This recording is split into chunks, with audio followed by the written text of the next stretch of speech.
Before we trained in gyms, we ran, climbed, jumped and balanced, because we had to. These aren't elite skills, they're human skills. And the best part, we can train them anywhere. No equipment, no gym. The world around you is a playground. Every stair, every rail, every tree, an invitation to move. Now, this isn't about workouts. It's about being alive in your body. Let's go explore. Before we go on this adventure together, let's quickly talk about the intention behind what we will be doing. Although I love the acrobatic side of practice, I still am a firm believer in training in a balanced and wholesome way. Not just getting overly strong and flexible, powerful, fast, coordinated. No, I want to create a well-rounded physicality. So on this journey now, we will focus on different aspects, sometimes jumping, sometimes balancing, sometimes climbing and hanging, sometimes running, sprinting, sometimes being a little bit more expressive. The first obstacle that you will most likely encounter in any urban landscape. Simple but effective. Staircase. Let's simply warm up by running up and down as fast as we can. Of course, you can walk a stair set, you can also run it, and you can perform it in different patterns, hence creating a very rich training stimuli. We climb up the stairs, not just literally, but also training wise. From 2 to 3 to 4 to 5, so on and so forth. Let's see how far we come. Next up, jumps, but we can be more specific. Instead of just jumping up the stairs, let's try to start exactly 2 feet away. And when landing on a stair, you just want to hit it on the balls of your feet, balancing the landing for 2 to 3 seconds. Only then it will count. The great thing about a stair set is that there's different heights. So when working on different jumping forms, you can really scale it. I've hit the limit now, so let's try the same thing, but this time I can do a running jump. 1 step, 2 steps, boom, and try to go a little bit higher.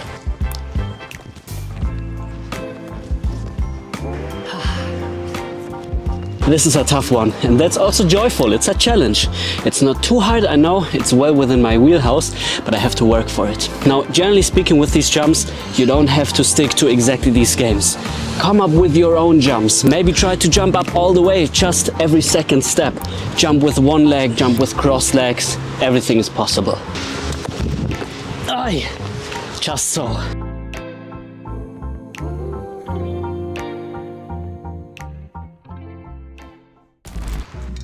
The second very playful obstacle is also something you will find anywhere. It's a simple rail. Before going into the balancing, let's simply use the rail in order to open up the body, find nice stretches. The first one is simply hold on to the rail, lean back, go into a squat and open up again.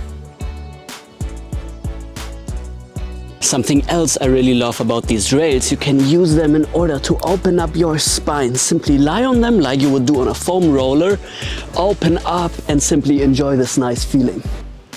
Another great variant is trying to do these low bridge rotations, holding on to one side, in and out.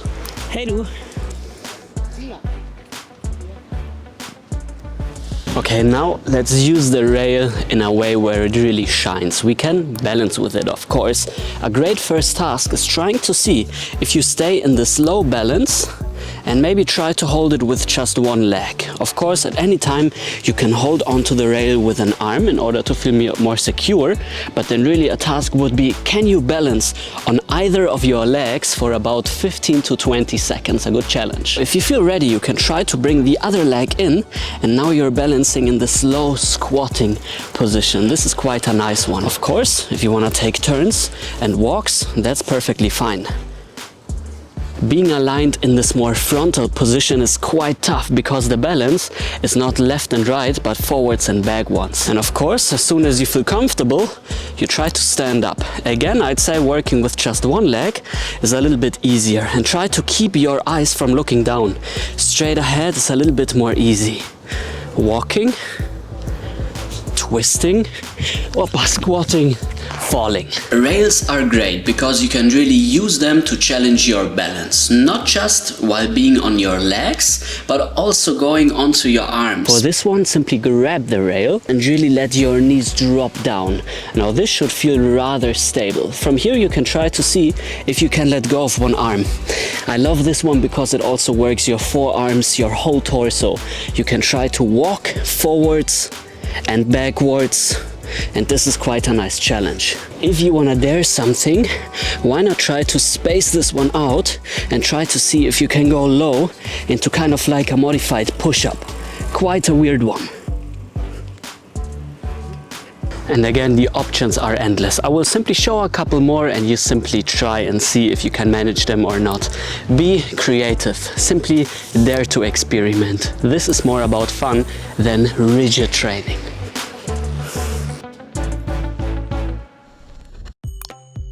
From balancing to climbing and hanging on trees. Now that's a great tree. It has these branches which you can use to balance on again, and then you have these higher branches where you can hang from, try to climb up there. Now trees are excellent. They can be found anywhere, and because of the huge variability in forms, they will make interesting climbing routes. A fun pattern to practice on a tree is the koala. It is literally what koalas do, kind of clenching onto trees. So this one is nice because I can bend it down, I can use a little bit of momentum and try to find this nice squeeze position where my heels are over the tree and I clench over like this, and I can simply try to see if I can let go, maybe arms, legs, maybe hook with my toes instead of my heels, and simply play around like this one. But of course, this is not too easy, so if you need something a little bit more easy on the body, I have something for you. Let's find a low branch like this one where I can simply rest next to it. Again, the same thing, koala, lifting one leg, finding a hook, and now try to see if you can also let go of the second one. As soon as you're tired, simply let go and the floor will catch you. Practice this and soon enough you'll be able to play up there. Now if you're scared of heights, trees might be scary at first, but everything can be practiced, such as things like these.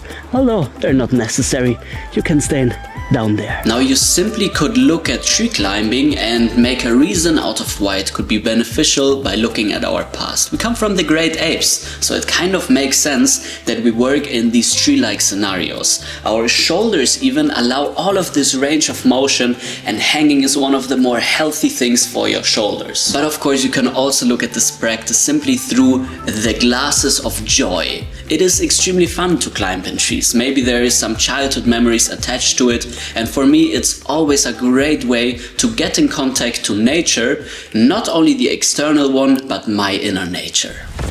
If there is one ability that humans have mastered and where our anatomy truly is made for, is walking and running. So for the next element, let's try to find any kind of slopey surface, preferably where there is some trees. So you cannot just run and sprint uphill, but you can also hold on to branches and trees and kind of catapult yourself up the hill. Maybe you cannot see it on camera. It's a very, very steep slope. Time to explore, run up and down, sprint, get the lungs and the heart racing. That's steep. And down is one thing, up another beast. Nice. This time you join me on the slide.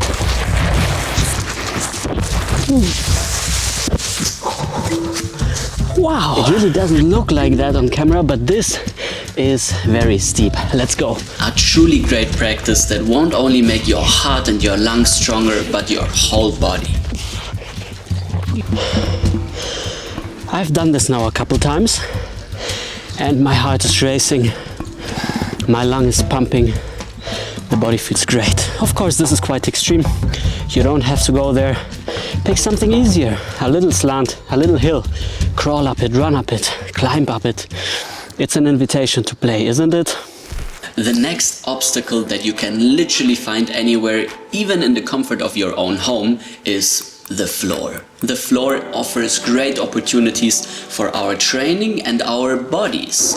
So for the last part of this video, I want to take my shoes off. Now, I'm very surprised how these hold up, especially the dirt slides. Of course, you can see some bits and pieces, but overall, quite nice and quite comfortable. And speaking of shoes, if you have been attentive throughout this video, you've probably seen the cool shoes I'm wearing. Now, I want to be completely transparent here that the brand Fleeters asked me to collaborate with them. So this is what I'm doing. I've been wearing over 4 pairs of the Fleeter shoes, different models, and I can really and honestly say that I truly love them. Out of the box, they're extremely comfortable. I haven't yet gotten a single blister by wearing them, even after doing parkour directly when wearing them for the first time. The materials are great. They are very breathable, very flexible, and quite stylish. So there's a discount I have for you. If you want to use it, please feel free. Truly, I love these shoes, and if you want to enjoy some barefoot shoes as well, then check out fleeters.com. all of these little stones make up for a perfect foot massage. So simply being barefoot, squatting down a little bit, putting pressure on different parts of your foot is such a nice practice. Now in the squat, the beautiful thing is you can really make it moved. You can go towards both of these sides. You can try to bring your knees to the front. You can try to bring one knee to the front, sitting upright. So many possibilities in this basic squatting position. The ability to go down into the floor all the way and then back up to standing is something that I hope to keep until the rest of my days. As young people, this is an easy task, so we can enrich this practice with some forms inspired, for example, by acrobatics. It's a beautiful practice that is highly functional, but also quite addictive and explorative. I am quite dirty and sweaty now, but luckily we got this beautiful river right here in my city. I'm going to take a bath and then that's it.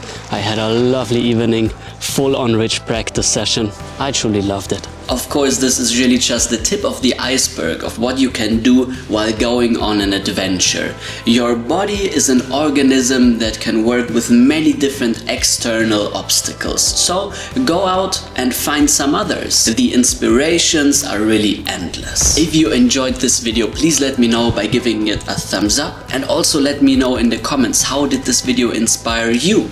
Don't forget to subscribe to this channel to not miss out on any of the videos I will post in the future. All the best.